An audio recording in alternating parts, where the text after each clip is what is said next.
여러분 안녕하십니까. 부동산 학개론 한동균입니다. 자, 이번 시간은 부동산 정책론 중에서 정부의 시장 개입에 대해서 살펴보도록 하겠습니다. 자, 먼저 이 정부의 시장 개입에 있어서의 이유가 있죠. 정부의 시장 개입에서의 이유라든지 근거, 이런 내용들이 우리가 자주 출제하죠. 정부의 부동산 시장에 개입하는 이유가 뭐냐, 또는 근거, 또는 정부의 시장 개입의 필요성이 뭐냐. 자, 이런 내용을 우선 출제를 많이 하는데 하여튼 상당히 우리 중요한 부분이라는 걸 염두에 두시면 되겠습니다. 정부의 시장 개입의 이유, 근거에 대한 내용인데, 우선은 이 시장의 실패가 있죠. 시장에서 자원이 우리는 어떤 요인에서 비효율적으로 배분이 이루어지는 상태를 시장의 실패인데, 이러한 시장의 실패를 우리가 수정 보완하기 위해서 정부는 시장에 개입을 합니다. 자, 그리고 또 이 시장의 안정, 시장에 있어서의 안정이죠. 자, 부동산 시장에서의 안정과 우리가 경제 또 성장을 위해서 개입을 또 하기도 하죠. 자, 그리고 소득을 재분배하기 위해서 개입을 하기도 합니다. 자, 그럼 소득을 재분배하기 위해서 또 개입을 하기도 하고, 자, 저소득층의 주거 안정, 저소득층의 이 주거 안정을 위해서 개입을 하기도 하죠. 또 공공주택을 공급을 하기 위해서 또 개입을 하기도 합니다. 이렇게 개입의 이유는 상당히 많습니다. 지역에 따라 주택 보급률의 차이가 있기 때문에 적정한 주택 공급을 하기 위해서 개입을 하기도 하죠.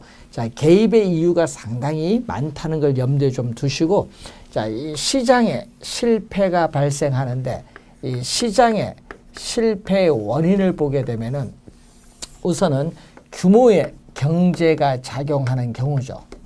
자, 규모의 경제가 작용하는 경우인데, 이 규모의 경제라는 것은 이 기업의 규모가 커지죠. 자, 기업의 규모가 커져서 생산량이 이렇게 많아져요. 자, 기업의 규모가 커져서 생산량이 많아지면은 이 물건 하나 만드는 비용이 점점 줄어들죠.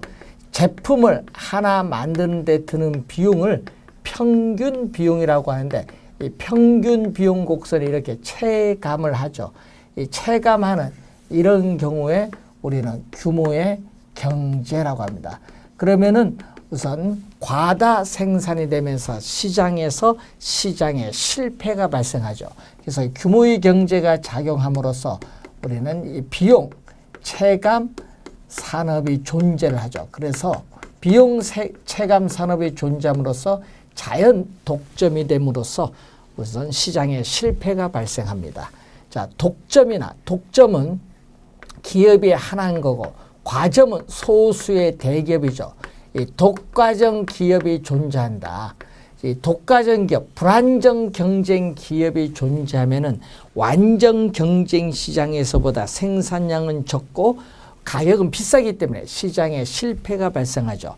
자, 완전 경쟁 시장은 현실적으로 존재하지 않는 이상적 시장으로서 자원이 효율적으로 배분이 이루어지는 시장이 완전 경쟁 시장입니다. 독과점 기업과 같은 불안정 경쟁 시장이 존재하면 시장에 실패가 발생합니다. 자, 그리고 관련해서 외부 효과가 우리가 존재하는 경우가 있죠. 자, 외부 효과가 존재하는 경우, 또 공공재가 존재하는 경우. 자, 외부 효과가 존재하는 경우, 공공재가 존재하는 경우, 그리고 정보를 많이 보유한 사람과 정보를 적게 보유한 사람의 차이죠. 정보의 비대칭성이 또 있고, 또 소득 분배의 불공정성, 이 소득 분배의 불공정성으로 인해서 또 시장에 실패가 발생을 합니다. 자, 이 시장의 실패가 이렇게 발생을 하는데, 이 공공재인 경우에는 공공재는 우리가 이 두 가지 특성을 갖춰야 공공재라고 하죠. 두 가지 특성이라는 것은 이 소비에 있어서 TV, 방송 시청처럼 우리가 누구든지 소비하는데 경쟁이 일어나지 않죠. 자, 본인이 TV를 신청한다고 해서 다른 사람 편익이 줄어들지 않습니다. 소비에 경합이 일어나지 않는다. 이 소비에 경합이 일어나지 않습니다. 이럴 때를 우리는 공동 소비를 한다는 얘기죠. 공동 소비. 자, 소비의 비경합성이 나타나고 또 우리는 공공재를 생산하는데 아무런 비용을 지불하지 않는 사람도 그 공공재의 사용으로부터 우리는 배제할 수 없는 비배제성이 있죠. 자, 이러한 공공재는 소비의 비경합성, 비배제성으로 인해서 뭐가 발생하죠? 무임승차자 문제가 발생하죠. 공공재를 소비하는데 아무런 비용을 지불하지 않는 사람일지라도 공공재 사용으로부터 제외될 수 없기 때문에 우리 무임승차자 문제가 또 발생을 하는 거죠. 무임승차자 문제가 발생하고 또 공공재의 생산을 민간에 맡기면 자, 민간의 시장 기구에 맡기면은 공공재를 생산하는데 여러분은 비용을 지불해야 됩니다. 그런데 문제는 공공재의 비용을 지불해야 되기 때문에 공공재가 속으로 필요함에도 불구하고 공공재에 대한 수요를 밖으로 표시, 선호를 나타내지 않기 때문에 사회적으로 바람직한 최적 생산량보다 더 적게 과소 생산, 공급되는 경향이 있다는 거죠. 그래서 정부는 적정한 양의 공공재를 공급하기 위해서 시장에 또 개입을 하게 됩니다. 자, 우선 잘 기억해 두시고 또 이 정부에 있어서의 시장 개입이 오히려 시장 개입이 오히려 시장 상황을 악화시킬 수 있죠. 시장 상황을 더 악화시킬 수 있는데 이것을 또 전문용어로 정부의 실패라고 하죠. 그럼 또 이 정부의 실패가 나타나는 원인, 정부의 실패가 나타나는 원인을 보면은 우선 규제 수단의 불안전성, 또 정책 당국의 부동산 시장이란 불안전한 지식이나 정보, 관료제의 비효율성, 양호하지 못한 불량한 정치 환경이라든지 선거 등의 정치적 영향이 원인이 돼서 정부의 실패가 발생하는 경우가 되겠죠. 자, 그리고 여러분 또 시험에 우리가 또 자주 출제가 또 되는 부분이죠. 이 정부에 있어서의 시장 개입에 있어서의 방법이 또 시험 문제에 단골로 또 출제를 하죠.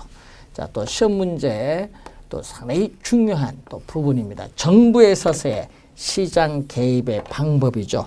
자, 이 정부의 시장 개입의 방법에 시험 문제 제일 많이 나온 게 이걸 구별을 잘 해야겠죠. 정부의 시장 개입의 방법에 있어서 직접 개입이냐 간접 개입이냐 이것을 구별 잘 해두셔야 됩니다. 시험에 단골로 출제하고 있죠. 정부가 부동산 시장에 직접 개입을 해서 우리는 수요자와 공급자의 역할을 적극적으로 수행하는 게 직접 개입입니다. 그래서 우리는 공영개발, 정부가 부동산 시장에 직접 개입해서 개발하는 공영개발이 있습니다.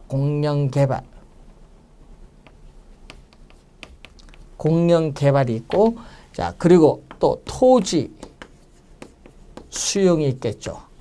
조성된 택지를 분양하지 않고 임대하는 공공임대 보유제가 있고, 또 공공 투자 사업이라든지 이거 토지 또 비축제도가 있죠. 토지 비축제도, 토지 비축제도는 토지은행제도입니다. 자, 토지 비축제도, 토지은행제도가 있습니다. 자, 이런 것은 다 직접 개입이죠. 자, 간접 개입은 시장 기구의 틀, 골격을 유지하면서 시장의 기능을 통해서 소기에 정책적 효과를 달성하는 거죠. 세금 부과죠. 자, 취득세나 재산세, 종합부동산세, 양도소득세와 같은 세금을 부과한다든지 또 보조금을 지급하는 게 있죠. 보조금. 자, 보조금을 지급을 한다든지 또 개발이익 환수에 관한 법률에서 개발 부담금을 부과를 한다든지 자, 시험에 최근에 계속 출제되는 용어 중에 하나가 이 개발 부담금 부과 좀 주의해야겠죠. 자, 그리고 행정상 지원을 해줄 수 있어요. 행정상 토지 정보를 창출해서 제공해 준다든지 행정상 지원도 해주지만 금융기관을 통해서 금융상 지원이나 규제를 해줄 수 있죠. 대표적으로 뭐죠? 우리는 담보 인정 비율을 나타내는 LTV죠. 담보 인정 비율. 또 총 부채 상환비를 나타내주는 DTI. 자, 이 두 용어는 잘 기억을 해둬야 됩니다. 부동산 가격에 대한 대출금을 나타내는 이 LTV, 연간 소득에 대해서 연간 원리금 상환액이 차지하는 비율을 나타내는 소득 대비 부채 비율이죠. DTI. 이것은 여러분 간접 우리가 개입의 수단이라는 것을 기억을 해 두셔야 되겠죠. 자, 그리고 또 토지 이용 규제가 있죠. 자, 개별 토지 이용자들에 있어서 바람직스럽지 못한 토지 이용 활동을 바람직한 방향으로 유도하기 위한 토지 이용 규제가 있는데 토지 이용 규제의 대표적 수단 하면은 지역지구제입니다. 지역지구제와 개발권 양도제도가 있습니다. 개발권 양도제도를 TDR인데 현재 우리나라에서 시행되고 있지 않죠. 그리고 우리가 바로 토지 구획 규제라든지 토지 구획 규제라든지 또는 건축에 있어서의 규제 뭐 인허가 등이 여기에 해당하죠. 자, 근데 시험 문제는 직접 간접 구별할 수 있느냐가 상당히 중요하고요. 자, 토지 비축 제도는 2009년 2월 공공토지의 비축에 관한 법률에서 도입됐죠. 자, 공공토지의 이 비축에 관한 법률에서 우리나라도 토지 비축 제도가 도입이 됐습니다. 그래서 LH죠. 한국토지 우리가 주택공사에서 토지 비축 업무를 법적으로 부여받아 현재 수행하고 있는데 자, 여러분이 시장의 안정, 토지 시장의 안정을 위한 수요 공급 조절용으로 비축을 한다든지 아니면 산업단지 조성과 같은 공공개발용으로 비축을 하고 있습니다. 그래서 한국토지주택공사 내에 공공토지 비축을 위한 심의위원회가 있고 위원장은 국토교통부 장관입니다. 자, 그런데 항상 시험에는 개념이 시험에 자주 내죠. 개념은 현재 용도가 아니라 미래의 용도입니다. 자, 이 미래에 있어서의 용도를 위해서 미개발된 토지를 저렴한 가격으로 대량으로 매입을 해서 적시에 공공시설의 용지를 공급해 주거나 또는 민간에게 비싼 토지를 매각하거나 임대함으로써 우리는 개발 이익을 환수할 수 있죠.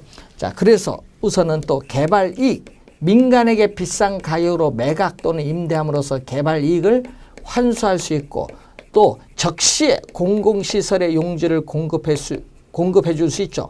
공공용지를 보다 쉽게 확보할 수 있고 또 개인에 의한 무질서하고 무계획적인 개발을 방지할 수 있기 때문에 도시계획 목표 달성에 기여할 수 있습니다. 자, 단점으로서는 또 우리는 토지를 우리가 대량으로 매입을 하죠. 투기 방지 대책이 없이 토지를 대량으로 매입을 할 경우에는 우리는 집가 상승의 우려가 있다는 문제점도 있고 또 이 미래의 용도가 불분명할 경우엔 정부 스스로 투기자가 될 수도 있고 또 매입 시와 매각 시까지는 오랜 시간이 걸리기 때문에 이 관리상의 어려운 문제가 있을 수 있고 관리를 소홀히 하면은 저소득 계층에 의한 불법 점유가 나타날 수 있는 문제점도 있습니다. 그래서 여러 가지 문제점이 있고 또 토지 매입 비용이 많이 든다는 단점이 있습니다. 자, 이 토지 비축 제도는 특히 이 개념에서 시험에 자주 출제하고 있다는 걸 염두에 두시면서 확인을 좀 해 두셔야 될 부분이 되겠습니다.